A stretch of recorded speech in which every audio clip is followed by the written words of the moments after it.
Bueno, nuevamente muy buenos días para todos y para todas. Bienvenidos a una nueva sesión de nuestra clase de Historia del siglo XX. Ya en la semana 8 de clase, ya estamos en el meridiano del semestre, ya no nos quedan sino 2 mesecitos y un poquito más de clase, contando pues la semana de receso y demás. Espero que todos se encuentren muy bien el día de hoy. Como lo pueden ver, hoy vamos a hablar sobre el llamado fin de la historia y el fenómeno de la globalización que ha marcado también un punto importante, un punto de inflexión importante en el mundo y en la configuración de las relaciones políticas, económicas y sociales en el siglo XX. La sesión de hoy la vamos a dividir en tres momentos. Un primer momento donde pues vamos a escuchar a aquellas personas que quieran participar en análisis de prensa. Quien lo quiera hacer ya puede ir levantando la mano. Un segundo momento donde vamos a escuchar a José David con la relatoría de la sesión de la semana pasada. Y luego, pues yo voy a hacer una clase sobre qué es el fin de la historia y algunos aspectos importantes sobre el fenómeno de la globalización y cómo este ha impactado en nuestras vidas desde la teoría. Entonces, pues vamos a arrancar con esta primera parte y entonces vamos a darle la palabra a Ariel, que quiere compartir su noticia con nosotros. Ariel, buenos días. En el análisis de prensa, en la próxima semana, pues comentaremos más noticias, comentaremos qué pasó con la Asamblea General de la ONU, a qué acuerdos se llegan. Se dice que se puede, se está pensando pues hasta en ampliar el plazo de los objetivos de desarrollo sostenible para eh, recuperar el año que se perdió por la pandemia, bueno, todo lo que pase en el país con todos estos procesos electorales, con las capturas ayer de Emilio Tapia y de este otro señor involucrado en el desfalco al Mintic. Bueno, en fin, con todo lo que pasa en este país a diario. Entonces, gracias a todos y espero que la próxima semana pues participen más personas. Por ahora vamos a darle la palabra a José David, que nos va a contar un poquito lo que hablamos la semana pasada en clase. Bueno, profe. ¿Comparto pantalla o la leo? Yo hice un acta, profe. Si quieres, pues si quieres comparte pantalla, ya dejo de compartir pantalla y te doy permiso de compartir. Listo. Gracias, profe. Acta. Bueno, acta número, no tengo el número, pero ahora lo pongo si me hacen el favor de recordarme. Clase sincrónica, asignatura electiva disciplinar, historia del siglo XX. Lugar, reunión virtual, herramienta Zoom. Asistentes, docente María Isabel Cadrasco Saavedra. Estudiantes, grupo 36, historia del siglo XX. Fecha y hora, 14 de septiembre de 2021. Horario, 9 de la mañana a 11 de la mañana. Orden del día. Salud y bienvenida a clase. Segundo, disposiciones y cuestiones varias previas a la clase. Tercero, análisis de prensa. Cuarto, desarrollo de la clase. Quinto, levantamiento de la sesión. Desarrollo. Primero, previo al inicio de la clase, la profesora informa que las notas definitivas del primer corte ya fueron subidas a la plataforma, al igual que las dudas referentes a las notas mismas y el parcial ya fueron resueltas. Se da inicio al análisis de prensa del 14 de septiembre de 2021, donde se discuten varias noticias de actualidad nacional e internacional. Se puede destacar dentro de lo que se mencionó la nueva prueba balística de Corea del Norte y las actualizaciones sobre el régimen talibán, entre otros. Tercero, se da inicio a la clase magistral prevista para la fecha denominada Los movimientos sociales y los años 60 y 70. Cuarto, se observa un video que clarifica los principales aspectos de un movimiento social, al igual que la explicación posterior de la docente, donde se precisa que A. Un movimiento social es un grupo no formal de organizaciones o individuos que tiene como finalidad el cambio social. B. Se puntualiza que su auge fue en el siglo XX, pero que sin embargo todavía se encuentran vigentes en muchos lugares del planeta. Quinto, se exponen los principales elementos de estos movimientos sociales, que son tres a saber. Entonces, A, campañas, B, repertorios y C, demostraciones WUNC, que son demostraciones pues, de valor y otros elementos que fueron explicados en clase. Sexto, del mismo modo se exponen las características del movimiento social, al igual que los principales movimientos sociales vigentes en el planeta, como por ejemplo el movimiento feminista, el movimiento ecologista, el movimiento obrero, el movimiento pacifista y el movimiento antiglobalización. Se precisan las nueve principales corrientes teóricas sobre los movimientos sociales con sus diferentes autores sobre la explicación del poder de acción colectiva. Octavo, previo al cierre de la clase, se debate sobre el poder de un movimiento social y los éxitos que algunos han tenido en su búsqueda del cambio. Noveno, son expresos algunos de los principales movimientos sociales que existen o existieron en Colombia, como A, el sindicalismo; B, el ecologismo; C, el antiespecismo; D, el pacifismo; E, el feminismo; F, el antirracismo; G, el antifascismo; H, el movimiento LGBTIQA+, I, movimiento anticonsumismo; J, movimiento antiglobalización; K, laicismo, el movimiento del laicismo; L, perdón, el movimiento de la teología de la liberación. Y sin más temas que discutir, se levanta la sesión a las 10:48 de la mañana.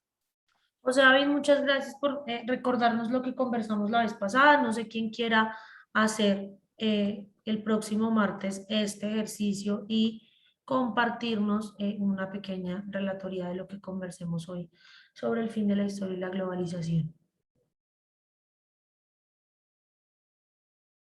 Alguien que no lo haya hecho. De una, Laura, muchas gracias. Bueno, entonces, cuando a uno le dicen que hay algo que se llama el fin de la historia, uno queda un poco crudo, uno queda como así. Y fue algo que se le ocurrió a un señor, un politólogo norteamericano de ascendencia japonesa que se llama Francis Fukuyama. Y Francis Fukuyama tiene una teoría y es la teoría del fin de la historia. Y dice Francis Fukuyama que con el triunfo de los Estados Unidos en la Guerra Fría en 1989, este país se convirtió en el principal y único hegemón del sistema internacional y esto llevó a que se diera algo que se conoce como el fin de la historia. ¿Por qué? Porque con el triunfo de uno de los dos hegemones de la Guerra Fría, ese hegemón quedó como el único capacitado en el mundo, como el único victorioso para expandir y promover sus valores más importantes en el resto de países del sistema internacional. Los Estados Unidos empezaron a promover, desde los Estados Unidos empezaron a promover tres valores fundamentales que son los que todo país del bien debería tener. Uno, deben ser países democráticos, la democracia entendida como el mejor sistema político que hay en el mundo, pero la democracia entendida no como el número de elecciones realmente que hay en un país anualmente o bianualmente, sino como esa capacidad que tenemos de elegir y ser elegidos en el sistema. Que nosotros como ciudadanos tenemos la capacidad de postularnos, de que nos elijan, de que nos escuchen, etcétera, etcétera. Junto a la democracia hay un valor muy importante y es el del respeto, promoción y protección de los derechos humanos. Se dice que todo país democrático, o según las teorías de los Estados Unidos, todo país democrático es un país que debe respetar los derechos humanos, en donde no se deben cometer violaciones a los derechos humanos y demás.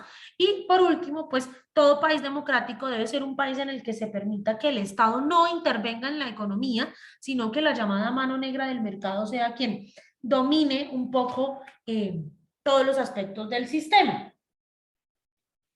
Y para esto solamente se puede hacer mediante la versión más cruel del capitalismo, que es el llamado capitalismo salvaje. Francis Fukuyama dice que después del fin de la historia, es decir, después del triunfo de los Estados Unidos en la Guerra Fría, ya no van a haber o no se van a presentar más enfrentamientos entre estados por temas políticos, por temas económicos o por temas militares. A Francis Fukuyama lo controvierte otra teoría, que es la teoría del choque de civilizaciones de Samuel Huntington, porque Huntington le dice, listo, sí, puede que no haya más guerras por temas políticos, por temas económicos y por temas militares, pero sí, sí van a haber nuevos conflictos, un poco conflictos por temas ya más religiosos, más de las sociedades. Ahora bien, ¿existe el fin de la historia realmente? O sea, eso de verdad es así o es puro cuento. Vamos a ver este pequeño video y al terminar, ustedes me van a contar si ustedes realmente creen que existe el fin de la historia. ¿El fin de la historia? En el marco del final de la Guerra Fría, el politólogo estadounidense-japonés Francis Fukuyama escribió un ensayo donde se cuestionaba el fin de la historia de las ideas políticas, o el fin de la historia política. Y es que tras la Guerra Fría, la democracia liberal occidental había quedado como el sistema político por antonomasia, la mejor opción para gobernar un país. Había derrotado al fascismo en la Segunda Guerra Mundial y al comunismo en la Guerra Fría. A juicio de Francis Fukuyama, por lo tanto, no había nada más que hablar, ya estaba decidido cuál era el sistema político imperante, la democracia liberal. Para Fukuyama, este sistema no estaba destinado hacia la autodestrucción, como lo estaba el fascismo, ni estaba destinado hacia la inutilidad, como estaba destinado el comunismo. Para él, un momento importante de derrota comunista fue cuando en 1978 China descolectivizó el campo agrario y eso en 5 años, a partir de esa fecha, duplicó la productividad del campo chino. Ese fue un punto importante para certificar Francis Fukuyama que el comunismo realmente era inútil. Vaya, fue una forma en la que Francis Fukuyama volvió a reafirmarse en que la democracia liberal era el mejor sistema de gobierno para los países. Y este concepto de fin de la historia no está entendido como una hecatombe, como un apocalipsis, como los carros de fuego entrando por el cielo, sino como la ausencia de innovación política en las estructuras del sistema internacional, es decir, como la ausencia de progreso. Ya no se puede crear algo mejor que la democracia liberal, por lo tanto acaba la historia política. Naturalmente los días siguen, ¿no? Van evolucionando, pero lo que es la innovación y el progreso en ciencia política y en relaciones internacionales ya no existiría más porque ya se ha inventado lo mejor. Y este concepto de fin de la historia no era exclusivamente de Francis Fukuyama. Para Marx, por ejemplo, este fin de la historia era la utopía comunista, la confluencia de las fuerzas materiales que resolverían todas las contradicciones de la historia en un momento clímax. Y antes de Marx, Hegel pensó que este fin de la historia se daría en un punto culminante en el que triunfarían la razón, la sociedad y el Estado sobre todas las cosas. ¿Por qué? Porque la pregunta que se hizo Francis Fukuyama fue la siguiente, dijo: ¿hay algún problema, alguna contradicción sociopolítica que se pueda resolver en alguna estructura económica y política alternativa a la democracia liberal realmente? ¿Hay alguna cuestión de la vida humana que no pueda resolver este sistema triunfante? Y es que para él este sistema creaba seres iguales. Por ejemplo, al problema de la pobreza negra en Estados Unidos, eso no era un problema de la democracia en sí, del sistema democrático que había originado esa desigualdad. Para él esa desigualdad venía originada, venía germinada, era una herencia del sistema de esclavitud, pero en ningún caso era algo que había originado, que había creado o producto de la implantación de la democracia liberal. Para él creaba seres completamente iguales. Sin embargo, podemos pensar, bien, la democracia liberal ha derrotado al comunismo y al fascismo.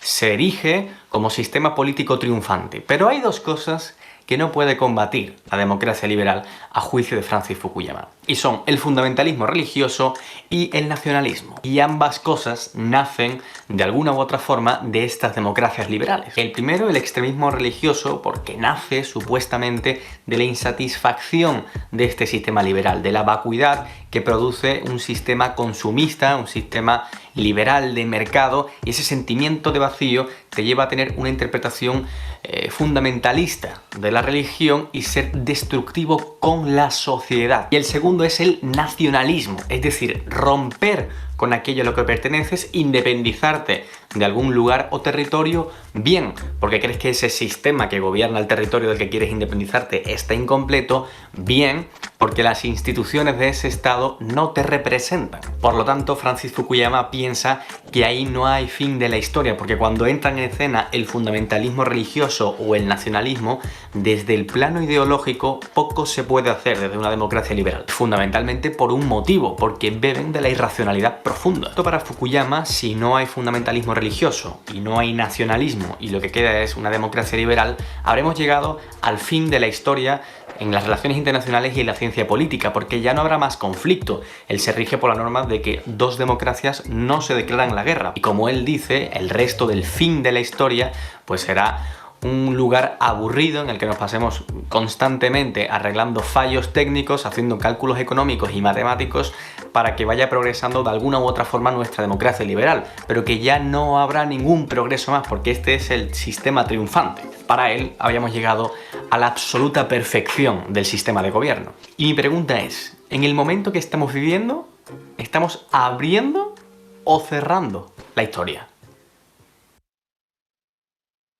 ¿Cómo lo ven? ¿Hay fin de la historia o no hay fin de la historia? José David.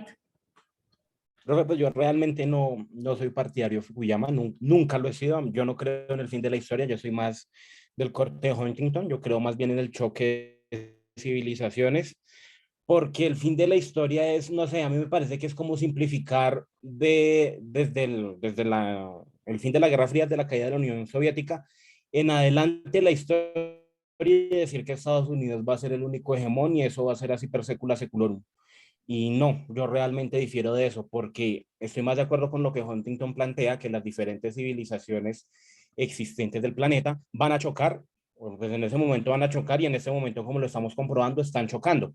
Y como consecuencia de ello se han producido diferentes enfrentamientos en el globo.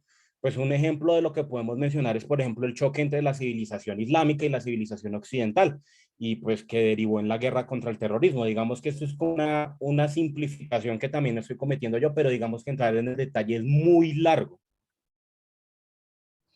Yo también soy más partidaria de Huntington, realmente. A mí me parece que Fukuyama es muy facilista a la hora de decir Estados Unidos triunfó y ya nadie más va a poderle hacer cambio y corte a los Estados Unidos y forever and ever Estados Unidos va a ser lo más top del mundo. Y creo que el señor Francis Fukuyama no contaba con una cosa que un país por allá lejos que se llama China, ¿no? Daniel. Pues yo más bien creo que no, fin de la historia no va a haber. Va a haber como ciclos que se van a acabar, digamos, por ejemplo, después de la Guerra Fría, Estados Unidos fue potencia y ahorita China, yo diría que es hasta más potencia que Estados Unidos a nivel económico y la economía hindú también va, va creciendo, entonces se van a acabar ciclos, no la historia como tal. ¿Alguien más?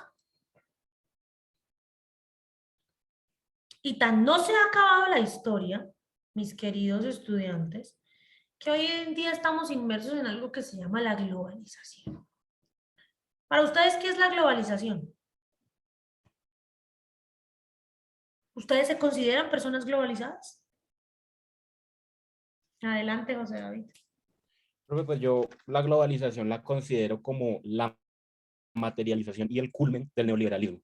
Es el libre mercado al 100%, es como la facilidad de yo poder hacer algo, poder celebrar negocios en la Patagonia si quiero en este momento, poder saber qué está pasando, poder viajar a donde yo quiera. Digamos que todos estos son elementos de la globalización. Y si yo me considero una persona globalizada, sí, profe, pues porque las culturas de todos los países se han visto permeadas por la globalización, por la internacionalización y que además, digamos, Colombia no es un país proteccionista, que digamos nos estemos aislando del resto del planeta, de las culturas y del comercio internacional. Daniel. Sí, claro, todo.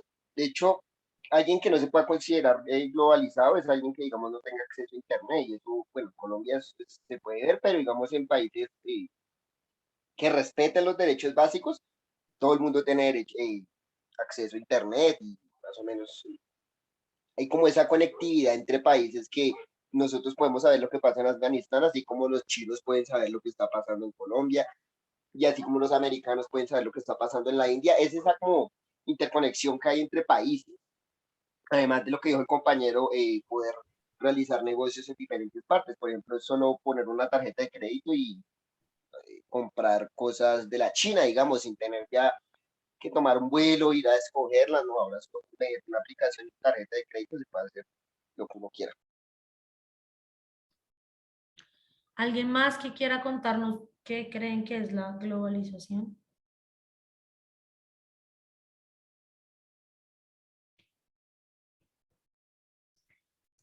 Dice la teoría que la globalización o el término globalización, más que qué es la globalización, el término globalización se usa para describir una variedad de cambios políticos, económicos, sociales, culturales, que se han venido dando en el mundo durante los últimos 40, 50 años, desde que se celebró la revolución de la tecnología y que ha causado que disminuyan las fronteras nacionales, que haya cada vez más circulación de bienes y servicios, que haya cada vez más circulación de personas, que podamos estar cada vez más interconectados. La globalización puede ser entendida como el mayor fenómeno de integración económica de la historia. Como lo dijo José David, algunos consideran que la globalización es el triunfo del neoliberalismo en términos castizos, en términos planos, pero también la globalización se ha convertido en algo que nos permite como sistema y como sociedad internacional estar cada vez más interconectados, más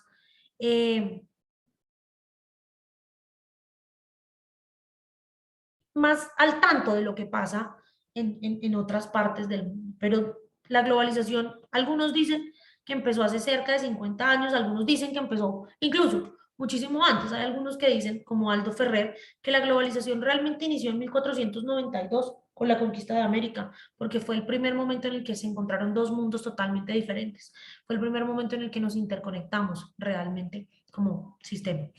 Otros como Marshall McLuhan sostienen que ya desde el año 1961 se puede empezar a hablar de globalización porque los medios electrónicos incipientes del momento estaban creando algo que se conoce como la aldea global. Hay algunos otros autores como Rudiger Safransky que dicen no, la globalización empezó realmente en el momento en que el hombre se dio cuenta que podía causar daño masivo. Y eso pasó con la bomba atómica de Hiroshima y Nagasaki en el 45. Otros dicen que la globalización se ha inventado o nació en el momento en que se inventó el chip, el 12 de septiembre de 1958. Algunos otros, como nuestros amigos los norteamericanos, dicen que la globalización se da con la llegada del hombre a la luna, el 20 de julio del 69. Otros dicen que la globalización se origina en el año 69, pero con la creación del Internet. Y un grupo ya más grande, sobre todo un grupo conformado por historiadores, politólogos, economistas, internacionalistas, dicen que la globalización empezó o podemos empezar a hablar de globalización propiamente dicha con el fin de la Guerra Fría. Porque el fin de la Guerra Fría representó un fallo de las economías colectivistas, de las economías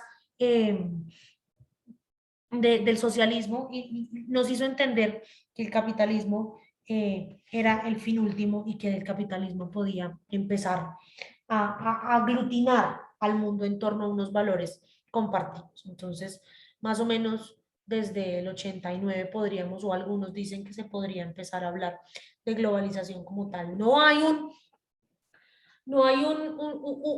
consenso en este aspecto, es decir, muchos dicen, no, la globalización empezó tal día o tal día, pero realmente el único consenso como más grande al que se ha llegado es que la globalización pues se puede fechar con el fin de la Guerra Fría y con esa expansión del capitalismo a nivel internacional. No, Daniel, el crack del 29...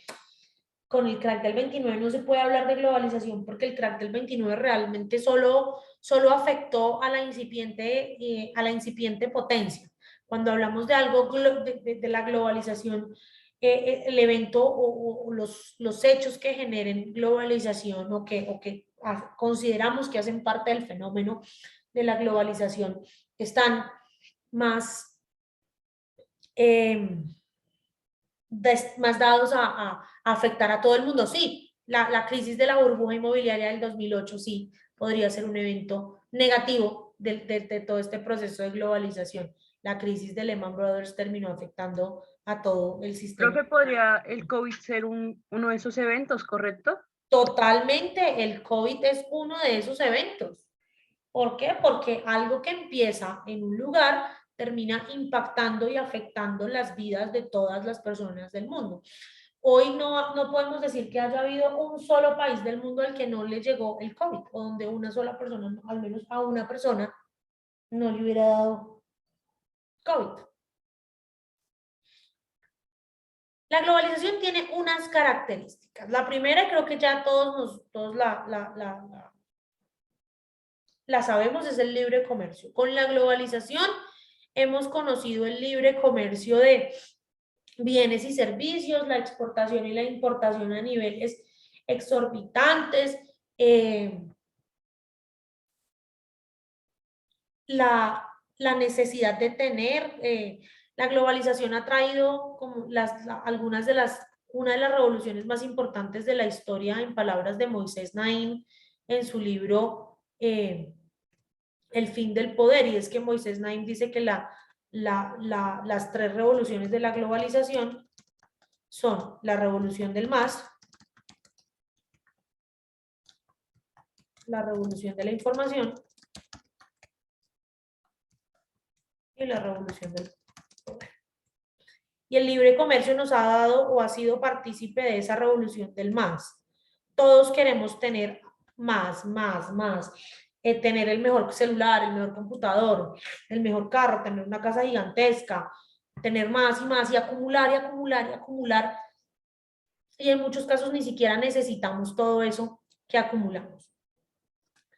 La industrialización de las empresas y de las grandes compañías también ha sido otra característica de la globalización. Un mundo globalizado tiene que tener empresas cada vez más industrializadas y más tecnificadas, que se puedan incorporar a un sistema financiero global, que puedan hacer parte de un sistema financiero internacional. Por eso la crisis del 2008 también fue una crisis que tuvo repercusiones en tantos países, porque no solamente fue el caso de Lehman Brothers, fue el caso de JP Morgan, fue el caso de muchos bancos que tenían también bonos y cuotas de deuda en otros países y que terminaron quebrando también. Esto nos ha llevado ¿a qué? A que haya una globalización económica, a que haya una globalización de la economía, donde la economía es una sola, donde lo que pase en un país afecta a otros. ¿Aunado a qué? Aunado a que hoy cada vez hay más aplanamiento de la tierra, como lo diría Thomas Friedman, en la conectividad y las comunicaciones. Hoy en día ustedes, todos ustedes, tienen la capacidad de hacer amigos fuera del país, de saber lo que pasa en otras partes del mundo, de seguir en vivo y en directo fenómenos mundiales de gran importancia. Por ejemplo, hace 20 años con los atentados del 11 de septiembre, yo me acuerdo que el mundo se revolucionó porque CNN duraba horas y horas transmitiendo los bombardeos en Afganistán, los bombardeos en Pakistán, cuando Estados Unidos incursionó en Irak para derrocar a Saddam Hussein. Durábamos horas y horas en transmisiones de CNN viendo cómo habían bombardeos o cómo habían protestas y marchas masivas, etcétera, etcétera. Cosas que en los 60 y en los 70 pues no podían pasar. Pero ese movimiento globalizador nos lleva también a que se haya generado un movimiento migratorio muy importante en el sistema internacional. ¿Por qué? Porque las personas cada vez tienen más libertad de movilización. Al haber libertad de capitales, al haber libertad de movilización, pues las personas van a otros países en busca de un mejor futuro, de mejores destinos para su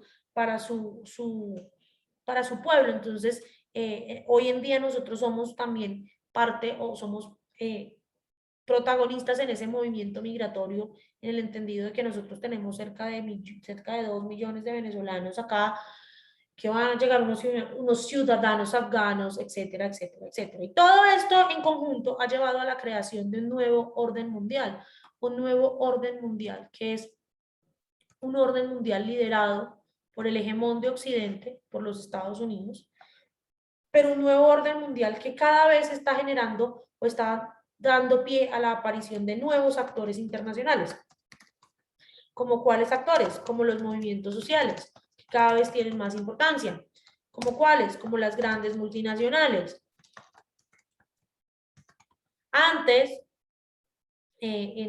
cuando los presidentes iban a una asamblea general de la ONU, por ejemplo, nadie pensaría que los presidentes tendrían, o los líderes de la gran mayoría de países del mundo, tendrían tanto afán en reunirse con personas como Jeff Bezos, como Elon Musk, como, ¿cómo es que se llama el dueño de Facebook? Como Mark Zuckerberg, etcétera, etcétera. Hoy en día, las grandes multinacionales también tienen un gran peso dentro de la construcción de la agenda global, como los activistas, las personas como tal, el ser humano como actor internacional. Es decir, estos nuevos actores han creado un nuevo orden mundial, y este nuevo orden mundial tiene 3 características principalmente. El nuevo orden mundial es, 1, multipolar. ¿Por qué? Porque ya no necesitamos o ya no le damos tanta importancia a un solo actor o a un solo polo de poder en el sistema internacional. Nos hemos dado cuenta en esa álgida competencia comercial entre los Estados Unidos y la República Popular China. Dos, el nuevo orden mundial es cada vez más social, es decir, los actores sociales tienen cada vez más importancia, son cada vez más importantes. Los movimientos sociales, los activistas, por lo menos, ¿quién se iba a imaginar en los años 70 o en los años 80 que una niña de 16 años como Greta Thunberg le iba a decir un montón de cosas al presidente de Estados Unidos por una red social? Al hombre más poderoso del mundo. O que el hombre más poderoso del mundo se iba a ir de tú a tú con una niña de 16 años en una red social. Y ese es el tercer elemento más importante o el tercer elemento que caracteriza el nuevo orden mundial. Que el nuevo orden mundial es un orden mundial en donde se hace diplomacia pública.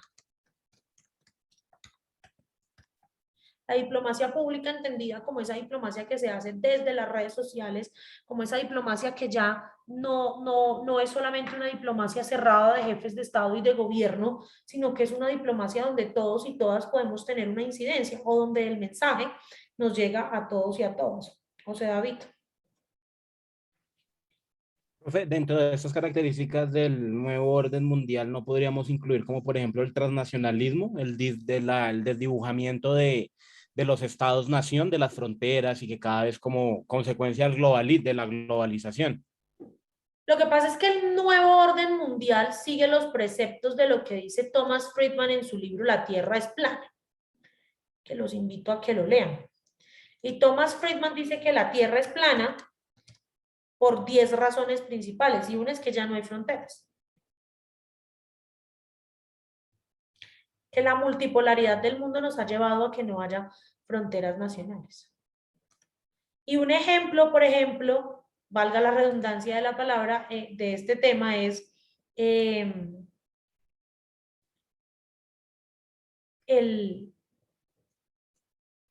acuerdo Schengen de la Unión Europea. Son como 23 países que han generado esa política de libertad de personas, de libertad de bienes y servicios, de libertad de capitales, etcétera, etcétera. Lo que quiere hacer más o menos acá la Alianza del Pacífico, que le va a quedar muy difícil hacerlo. La cancel culture podría considerarse un nuevo orden mundial. Sí y no. Lo que pasa es que esos trends son temporales, entonces ese tipo de trends, de tendencias no duran todo el tiempo. ¿Qué es lo que no entiendes de las fronteras, Laura? Si quieres abrir tu micrófono. Pues, profe, tú dices que, bueno, ahora como que no están haciendo eso de que no existan las fronteras, pero pues ahí ignorantemente opino, ¿no? Pero yo veo que sí está como muy, por ejemplo, en el caso de Colombia, como muy, sí, peleado eso, como lo de los territorios, que San Andrés es de Colombia, que lo quiere Nicaragua, que una cosa, entonces no entiendo como ese punto, ¿sí? Porque a mí se me hace que lo de las fronteras todavía está como muy, A muy ver, yo quiero marcado. que entendamos que las fronteras no son un puente, no son una raya, no son un puesto de aduanas. Cuando hablamos de la eliminación de las fronteras, hablamos de la posibilidad de la libre circulación de personas entre estados, sin un papel que diga, usted no puede entrar acá. Cada vez los países están eliminando más el uso de la visa, del pasaporte para poder entrar a un país. Cuando hablamos de que no hay fronteras, hablamos de que las personas, los capitales, los bienes y servicios pueden circular sin mayores problemas entre los estados. ¿Sí me hago entender? Ah, sí, profe, ya, entiendo. Creí que era algo más territorial, digámoslo así. El territorio siempre va a seguir siendo una prioridad. ¿Por qué? Porque es que los estados fundamentan su poder en el territorio. En esa concepción weberiana de Estado nacional, de que el territorio, de que el Estado es una entidad que tiene un territorio, una población, una soberanía, etcétera, etcétera, etcétera.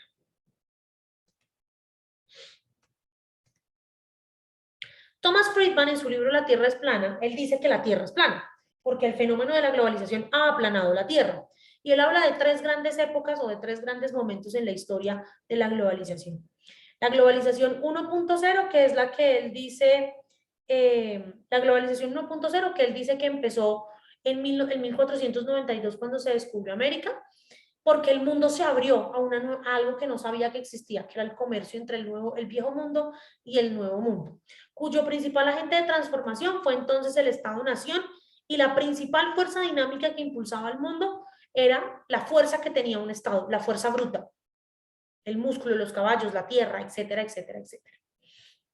Pero resulta que llegó la revolución industrial y con ella llegó la globalización 2.0, porque las multinacionales o las empresas empezaron a crecer tanto que fueron y se empezaron a convertir en el principal elemento transformador de las sociedades. Entonces, las empresas empezaron a tecnificarse, a generar desarrollo tecnológico, a generar innovación.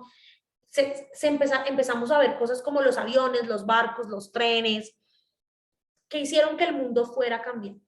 Y según Friedman, ahora mismo estamos en la llamada globalización 3.0, una globalización que se fundamenta en el Internet, que se fundamenta en la movilidad, en la conectividad, y la movilidad no solamente como la movilidad física, sino como la movilidad en redes, que ustedes a través de un celular puedan saber y puedan estar en tiempo real conectados con lo que pasa en China, con lo que pasa en Hong Kong, con lo que pasa en Francia, con lo que pasa en todas partes del mundo, y que ellos puedan estar conectados con nosotros. Por eso, el principal agente de transformación de la sociedad hoy en día, el más importante, es el individuo, porque el individuo a través de sus acciones tiene la capacidad de cambiar el mundo con un solo clic.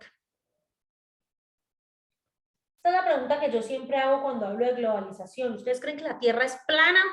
¿De verdad? Y no lo vean en el sentido geográfico de la palabra, sino en el sentido social, en el sentido político, en el sentido económico. ¿La Tierra es plana? A mí me parece que no, profe. ¿Por qué, Mayra? Profe, porque, digamos, siendo yo que si estábamos hablando como de plano, sería como algo recto, sin baches. Digamos, aquí, digamos, no hay tanta libertad, ¿no? Como hay políticas diferentes en diferentes estados y naciones. Incluso podríamos hablar desde el punto de la migración, incluso saliendo como un poco el tema de ayer con lo que pasó con los migrantes haitianos, en esa defensa de las políticas económicas que son un tanto agresivas. Entonces, para mí me parece que es plano por esa cuestión. José David. Profe, pues yo entendería la tierra plana como en dos concepciones, una económica, que sí, efectivamente es plana, el libre comercio, la libertad de capitales, pues efectivamente es plana, pues porque hay una libertad y protección para los negocios internacionales e interestatales.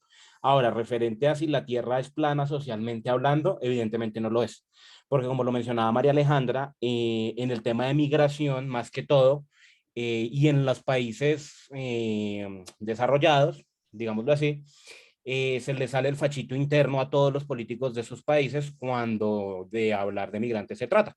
Pues, por ejemplo, en Estados Unidos, inclusive los demócratas no están de acuerdo con la migración completa, libre, como los latinos lo quisieran. Y al caso europeo, pues vemos que en Italia, España, Francia y todos estos países también a los políticos se les sale el fachito interno cuando hablan de migrantes africanos, cuando pues estas imágenes tan trágicas que hemos visto de los migrantes que zarpan de las costas de África y se ahogan en la mitad del Mediterráneo, que son muy pocos los que logran salvar.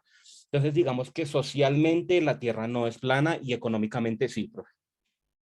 Yo creo que a todos, José David, se nos sale el fachito interno cuando hablamos de los migrantes. Te voy a decir por qué. Profe, Sí.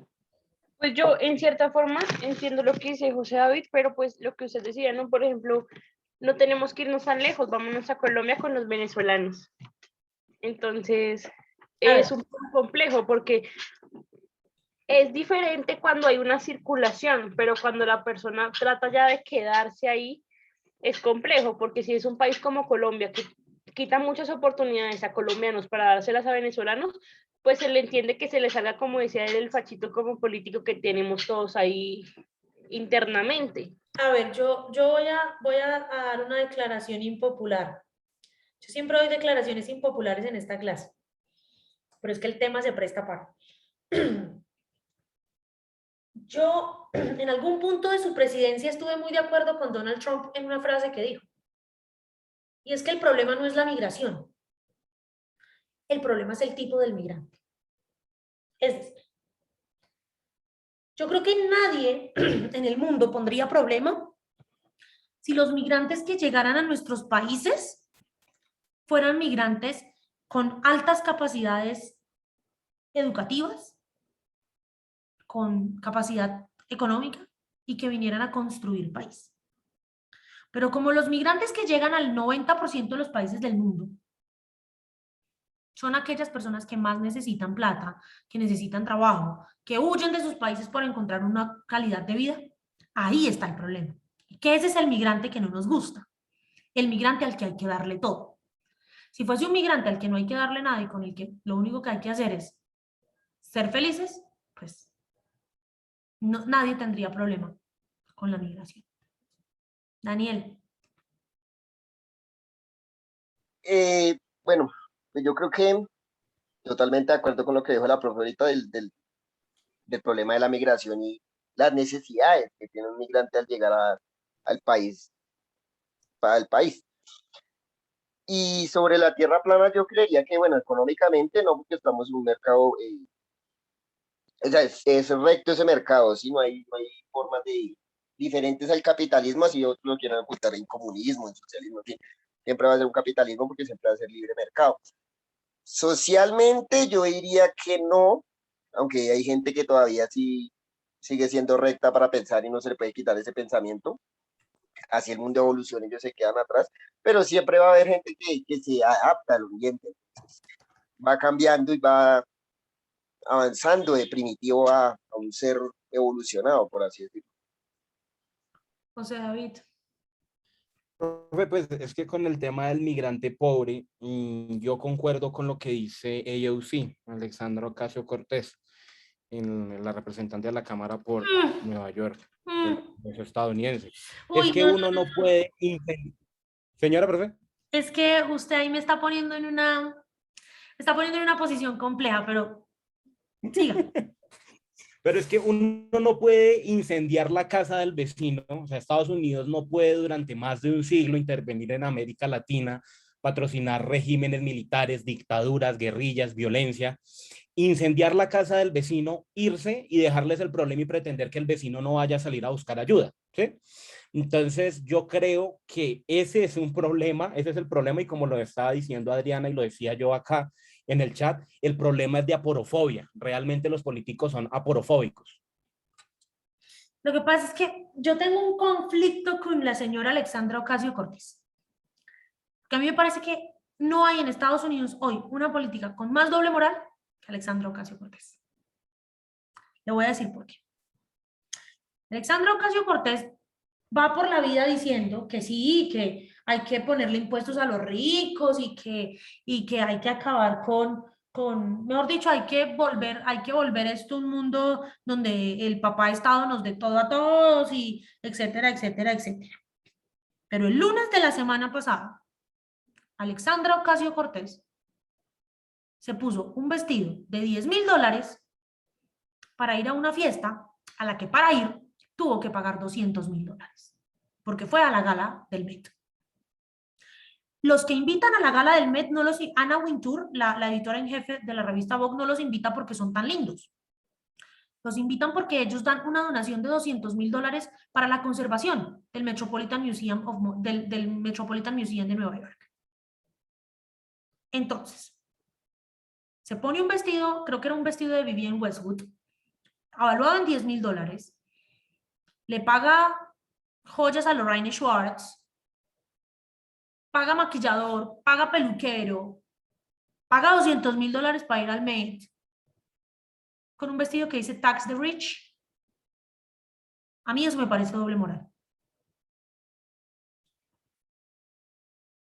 A mí. Yo pienso que uno tiene que ser consecuente entre lo que dice y lo que hace.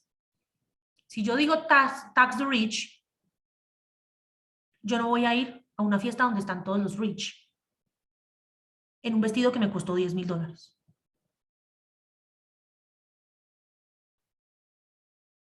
Entonces, exactamente. El problema es que la señora Alexandra Ocasio tiene ideas muy extremas. Pero pues ahorita es famosa porque cae bien. Pero, Para agregarle ahí una cosita, ténganlo profe. por seguro, ténganlo por seguro. Alexandra Ocasio-Cortez no va a llegar más allá de donde está en este momento. Una mujer como Alexandra Ocasio-Cortez jamás va a ser presidente de Estados Unidos. Poco sororo de mi parte decirlo. De pronto las niñas en este momento me están linchando internamente en sus casas. Poco sororo. Pero una mujer como Alexandra Ocasio no va a llegar a ser presidenta de los Estados Unidos. ¡Nunca! Dime, Daniel. Eso que usted dijo de que caía bien, es que yo no sé, yo estoy viendo que eso se está convirtiendo, es como una cultura, todos queremos ser inclusivos, todos queremos apoyar al que más. Todos queremos caer bien.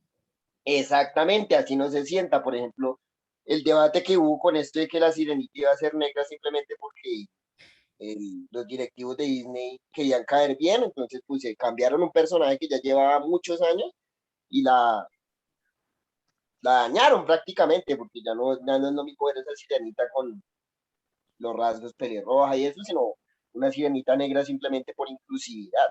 Y es esa hipocresía en la que nos manejamos, la doble moral, ¿sí?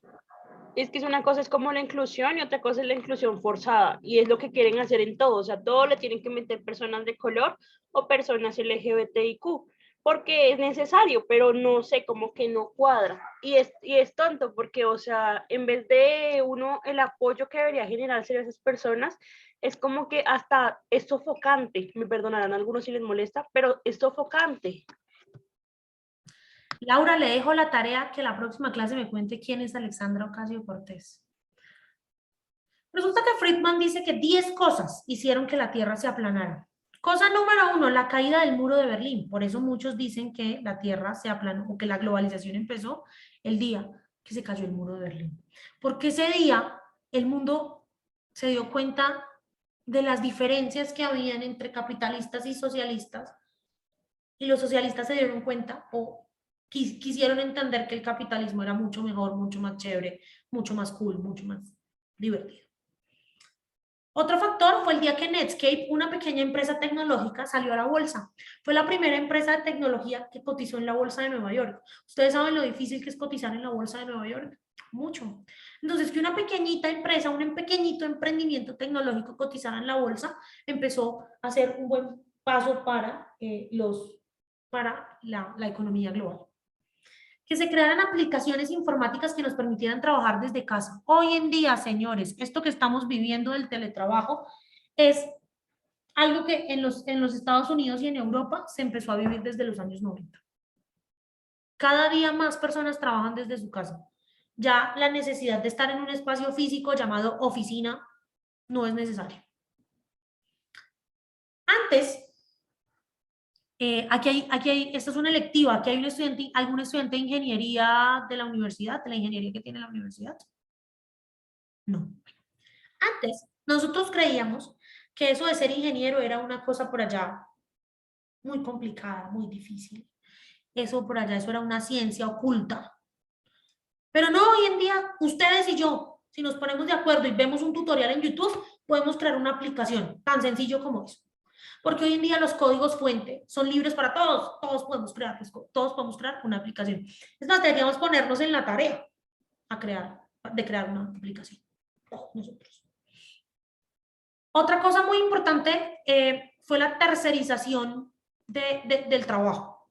Cuando las empresas empiezan a tercerizar algunas de las cosas de su cadena de suministro. El ejemplo clásico son los call centers. Ustedes llaman al call center de, no sé, Movistar y no les contestan en Movistar. Les contestan en Teleperformance y los atiende un chico o chica que trabaja en Teleperformance. Antes, en los años 90 y a principios de los 2000, el paraíso de los call centers era la India. Hoy en día son los países de América Latina y el Caribe. Hoy en día muchos call centers quedan acá.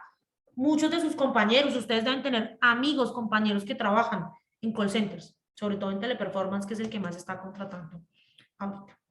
Junto a eso, se unió que los países empezaron a trasladar las fábricas de los países del primer mundo a los países del tercer mundo para abaratar costos. Entonces ustedes ven que Adidas, Nike y todas estas grandes marcas de ropa deportiva tienen sus fábricas en maquilas en Bangladesh, en donde les pagan a 3 centavos de dólar la hora de trabajo a las personas. También cambió la cadena de suministro. Es decir, ya una empresa no tiene que hacerlo todo, no tiene que comprar los bienes y servicios, producirlos y venderlos, no, ya puede tercerizar cada servicio.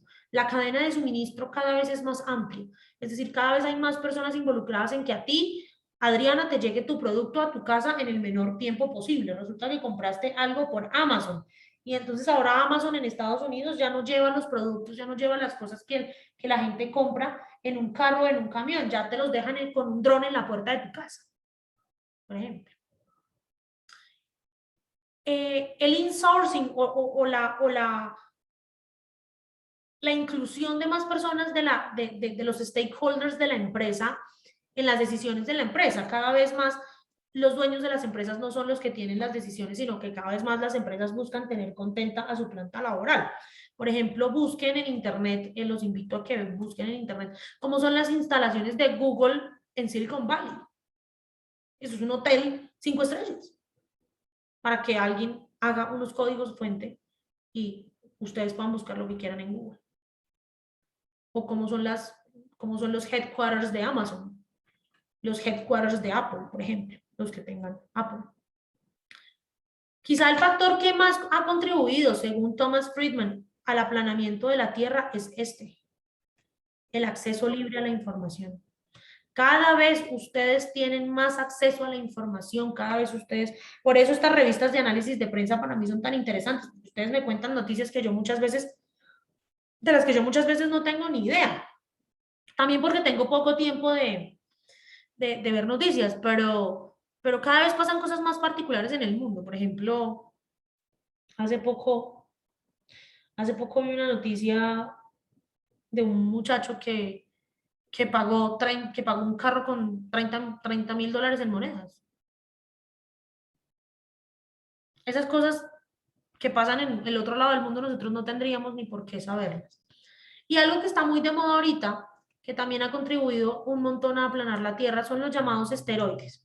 Los llamados esteroides son las pequeñas empresas de base tecnológica que hoy en día le facilitan la vida a las personas. Entonces, pequeñas empresas que se manejan a través de las redes sociales y con gente joven que está detrás de ellas y que está contribuyendo a fomentar el crecimiento económico de los países. Según Friedman, esos 10 factores han contribuido a aplanar la Tierra y a hacerla más globalizada.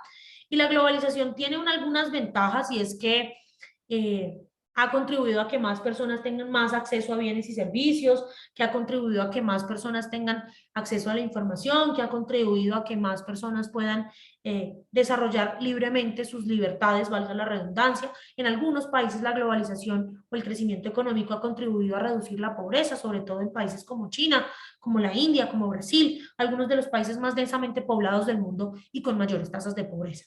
Pero hay otros que dicen que la globalización es mala, porque la globalización nos ha generado una nueva forma de imperialismo y colonialismo. Y que la globalización nos ha llevado a que cada día seamos más consumistas y más materialistas, que cada vez queramos tener más cosas. Por ejemplo, la semana pasada salió el iPhone 13 y ya muchas personas estaban pensando en hacer filas el día que lo lancen para ir a comprarlo, cuando el año pasado compraron el iPhone 12. Eso es ser una persona materialista, ser una persona consumista. Y eso es lo que nos ha dado la globalización. 2 preguntas para terminar. ¿Ustedes creen que la globalización es buena o es mala? Primera pregunta. José David. Depende. Porque en algunos casos la globalización lleva precisamente a estos problemas de consumismo.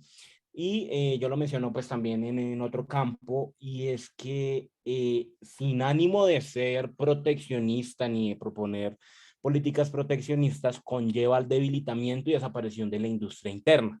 Y esto lleva al tema del colonialismo y del imperialismo que usted mencionaba, porque por ejemplo en el caso colombiano, nosotros deberíamos estar produciendo alimentos en el campo colombiano, pero ¿cómo es posible que estemos importando arroz y estemos importando leche? Entonces, yo creo que la globalización es buena, pero depende de la óptica con que se mire. Pues yo siempre he dicho que por lo menos en estos tiempos pandémicos le he visto o le he encontrado beneficios de la globalización porque sin ella eh, no estaríamos nosotros hoy acá, ¿no?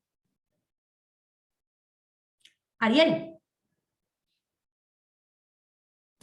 Bueno, profe, yo considero que la globalización es importante siempre y cuando se utilice como utensilio de desarrollo, pero que esta o sea, no nos convierta en utensilios de ella, ¿sí? Es decir, ese consumismo, esas personas que solo acaparan, acaparan y acaparan, o sea, se vuelven utensilios de la globalización. O sea, hay que saberla aprovechar, no fácilmente pues dejarse, digamos, apoderar de ella. Daniel. Yo también diría depende de lo extremo que se tome ese punto de vista de la globalización. Sí, por ejemplo, lo que está diciendo el compañero, ¿cómo es posible que ahorita Colombia esté importando arroz cuando debería ser productor? O cómo es posible que la gente prefiera, no sé, pagar 200.000 que vale un pantalón en Levi's a comprarle el pantalón del que hace el colombiano, que hace la industria interna. Entonces yo creo que ahí se tendría que mirar y se tendría que apoyar la industria interna, precisamente es algo autóctono. Entonces yo diría que depende el extremismo con que se lleve, es buena o es mala. Hay un movimiento que se llama la glocalización, que dice que hay que pensar local para actuar global. Y precisamente esa es una de las críticas más grandes que se le ha hecho a la globalización, y es que con la globalización se ha perdido la identidad de los pueblos. O sea, David. Es que precisamente ese tema de la identidad de los pueblos es algo que yo menciono que realmente no me parece que esté malo que se pierda con la globalización, porque para mí ese cuento de la patria no es más que eso, un cuento, y que el nacionalismo también no es eso, no es más que un cuento. Es lo único que ha servido para eso es para avivar guerras y pasiones políticas y violencia política. Yo lo que digo, el tema es económicamente internamente en los estados hablando, que lleva a la debilitación y a la desaparición de la industria local. Y por ejemplo, lo que mencionaba el compañero Daniel, creo que es con el tema del Jean Levis. El Jean Levis es el mismo que fabrican allí en Don Matías, Antioquia, solamente que se lo llevan para Estados Unidos y lo remarquillan Levis, pero es exactamente el mismo jean. Es correcto. Mayra. Profe, yo también iba como a complementar lo de los compañeros respecto a la ropa. Digamos, por ejemplo, yo estoy como un poco muy pendiente a eso y hace poco leí un artículo que el jean levanta cola, el famoso jean levanta cola, es una de las jeans más exportados y es un gran fuerte en la industria colombiana en cuanto a lo textil. Sin embargo, aquí, o sea, el producto se consume mejor afuera que acá adentro, ¿no? Porque acá adentro está un poco marcado por este clasismo de que solo lo utilizan personas de clase baja y digamos se prefiere digamos otro tipo de estilos de jeans que digamos tengan un estilo como más monjin o ¿cómo se llama el otro? High waist, como el tiro más altico, quizás un poco más suelto, por cuestiones de que estemos, digamos, en cuestiones de moda, estamos viendo como un modelo más, no sé, europeo o americano, entonces nos está consumiendo lo mismo que acá. Y hace poco hay una artista colombiana, no sé dónde es específicamente, que es Cali Uchis, y ella sacó una línea de pantalones levanta cola y fueron un hit en Estados Unidos y en Europa. Entonces uno dice, no estamos ni siquiera consumiendo nuestro producto y es como un poco triste. Así ven cosas que yo no sabía, que el jean levantacola es uno de los más vendidos en el mundo. Esas cosas yo no las sé. Segunda pregunta y muy rápida para terminar la sesión de hoy, que se vayan a hacer una actividad. ¿Cómo ha impactado la globalización a Colombia en el ámbito político, económico y social? ¿Para bien o para mal? José David. Usted me picó la lengua, profe. Yo no sé si me demoro aquí, culpa suya. ¡Ja! Oye, ¿qué tal? Desde el año 90, cuando fue el consenso de Washington, y al señor presidente César Gaviria se le ocurrió la magnífica idea de traerlo, implementarlo al 100% aquí en Colombia, con la apertura económica. El agro, yo principalmente hablo del agro y de la industria colombiana, se ha visto reducida, se ha visto muy afectada. Por ejemplo, una de las consecuencias de la apertura económica y de la globalización fue la desaparición del IDEMA, el Instituto de Mercadeo Agropecuario, que era un instituto fabuloso porque le compraba a los campesinos su cosecha y se las ayudaba a comercializar por medio de los supermercados IDEMA. Pero como consecuencia de las políticas del consenso de Washington, pues las empresas públicas no pueden generar pérdidas y el IDEMA efectivamente generaba pérdidas, entonces había que venderlas.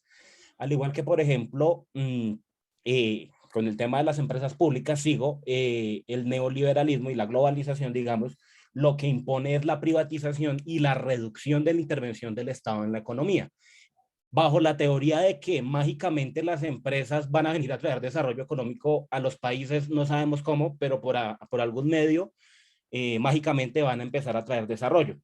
Y eso no ha servido, ni siquiera. En Chile, digamos que es el ejemplo principal de América Latina para hablar de globalización después de que Pinochet se trajo a los Chicago Boys e implementaron el modelo neoliberalista. Sí, efectivamente hicieron crecer la economía chilena a niveles impresionantes, pero del mismo modo hicieron crecer la desigualdad en la sociedad chilena a niveles impresionantes, desvirtuando la teoría de que el progreso económico y el desarrollo económico trae desarrollo social así por arte de magia.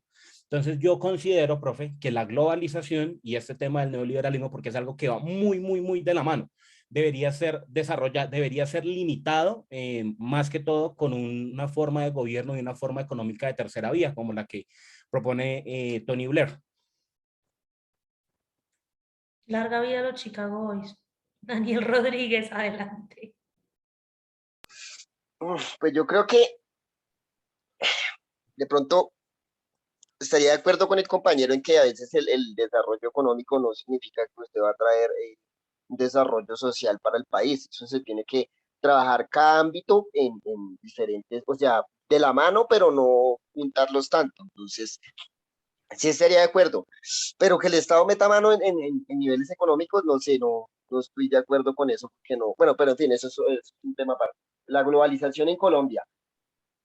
Yo creería que la globalización en Colombia ha servido un poco de pronto para que los demás países vean la verdad que se ocultaba en Colombia, digamos, ya por lo menos otros países, digamos, con con el paro que pasó este año, ya por lo menos los países saben cuántas fueron más o menos el número de víctimas y ya la reputación de Duque bajó a nivel internacional, ya no pueden ocultar todo como hicieron con los falsos positivos que no fueron a sembrar café y por eso se murieron. Entonces, yo creo que estos temas así sirven para ayudar al país a crecer y a no vivir en la ignorancia.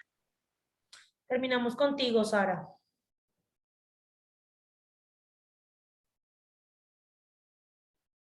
Sara.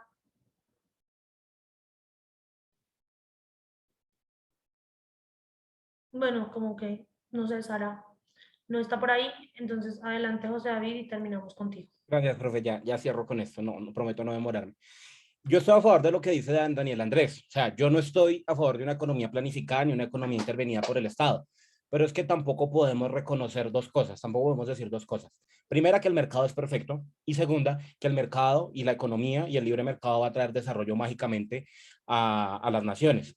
Yo pienso que, y como ya lo dije, más que todo en un modelo económico de tercera vía, ¿sí? Donde el Estado sea el que ponga las reglas y corrija los fallos del mercado, más no planifique ni dicte las políticas monetarias ni mercantiles del país. Y tampoco estoy a favor de la privatización de las empresas, porque la privatización de las empresas indica dos cosas. Una empresa le produce recursos al Estado, ¿sí? Le produce unos recursos monetarios. Por ejemplo, Isagen le producía ganancias por el orden de los 13 billones de pesos mensuales a Colombia. Pero en el momento en que se venden y se privatizan las empresas, queda un dinero en caja, pero ese dinero con el que se estaba contando año a año de ganancias, pues desaparece. ¿Y de dónde lo tienen que sacar? Pues de los impuestos. Entonces tienen que grabar más a las empresas o a los ciudadanos, pero adivinen qué, la globalización no permite grabar más a las empresas, ni la OCDE lo va a permitir, entonces nos toca a nosotros, los ciudadanos, suplir los vacíos de las privatizaciones. Sara, ¿estás por ahí? Hola, Adelante, ¿sí me escuchan? adelante. Pues, profe, o sea, con la de la... Tengo el internet malo, no sé si me escuchan, pero con lo de la globalización a Colombia le impactó demasiado debido a que principalmente por exportar y por tratar de expandirse y generar una ganancia al Estado, están mayormente explotando al campesino, explotando los recursos naturales, explotando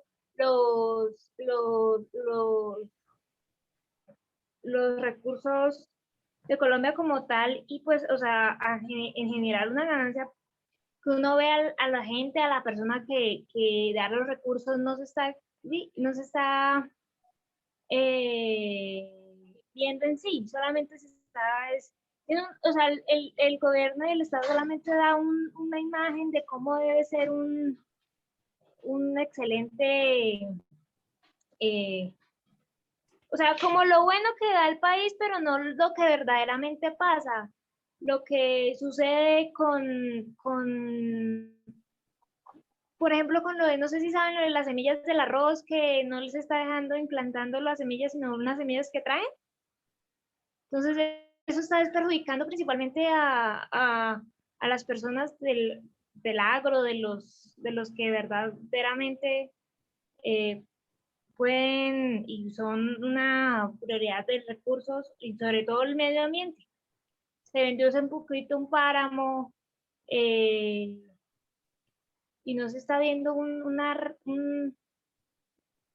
porque no se está viendo como el recurso en sí en Colombia, porque por si esas pláticas se pierden. Entonces no considero que sea un impacto positivo la globalización en Colombia. Bueno, gracias a todos por participar en la clase de hoy. Quiero invitarlos a que vayan al campus virtual. En el módulo de esta semana van a encontrar un pequeño taller que deben hacer de forma individual y que tiene fecha máxima de entrega el próximo martes a las 9 de la mañana. El próximo martes los invito a que preparen las lecturas que están en el módulo de la semana 9, a que preparen el análisis de prensa. Vamos a escuchar a Laura con la relatoría de esta sesión y vamos a hacer un taller en parejas dentro de la clase para entregar a más tardar a las 12 del mediodía del próximo martes. Entonces, nada, muchas gracias a todos por asistir, por participar. Chévere el debate. Espero que les haya gustado la clase y nos vemos el martes. Hasta luego, profe. Gracias, Hasta luego, profe. profe. Hasta luego. Chao. Listo, hasta luego, profe. Chao.